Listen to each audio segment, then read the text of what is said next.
A player from the subcontinent who played the cut and the pull like he was born to play it. Oh, he's hit that like a rocket. That is typical. Aravinda De Silva on the back foot. You just thought that the bowler had bowled the ball the previous day and Aravinda was just sitting there reading a book waiting for the ball to come. That's how much time he seemed to have.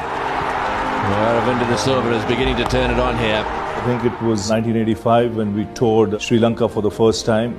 And in one of the games, there was this young kid who came out. Sri Lanka were going for a target and they promoted him in the order. And I think he hit the first ball of Kapil for 6. He caught your eye.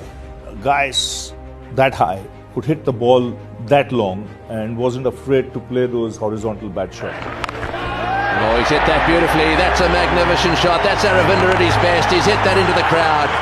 The best batters are able to take the same ball and hit it to different areas of the ground. And Aravinda De Silva could do that quite easily.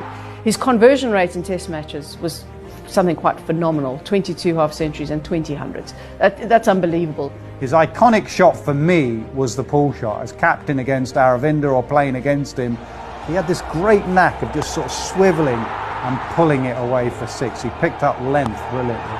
In those days, every Sri Lankan batter bowled a bit, and so the moment you found a surface where the ball was gripping a little bit, Sri Lanka suddenly had 2 extra bowlers in Aravinda and Jayasuriya.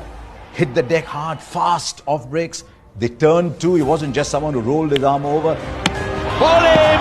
He's got him! He's tossed that one up in the air. Healy has been done, neck and crop. In the early 90s, where he dominated, Sri Lanka cricket hadn't still taken off. It was on the back of his efforts that people started believing, his teammates started understanding how to play, what to do, when to do, that they can compete and go a step further and say win a World Cup.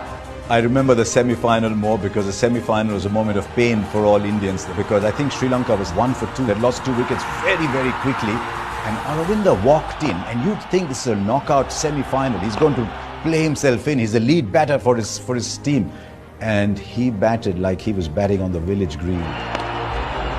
That's beautifully played by De Silva through the offside. That 64 he got there was unbelievable. You know, just his cover driving, hitting on the up, finding the gaps, and he put the pressure right back on the opposition. And that's beautifully played through the covers for 4 runs, and what a way to bring up his 50. Then came the final. Again the chips down, in a chase. Then steer Sri Lanka to a win with a magnificent 100, and he'd taken wickets before that. Oh, beautifully played. That's a great century. A great century made when the chips were down. When I saw him bat in the final, I watched it on telly. I just thought there was a sense of inevitability about the fact that he was going to score 100. He was in that kind of form.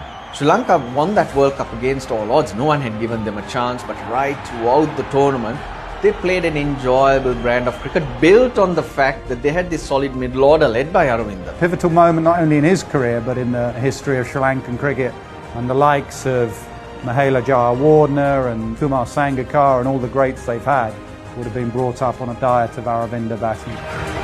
Oh, is it this? It's a huge 6. Take that. In my view, until Sangakkara, Jayawardene came along to provide some kind of competition, the best Sri Lankan batsman there's been. He was a great player, you know, one of the best players in world cricket at his time, because he was a big match player.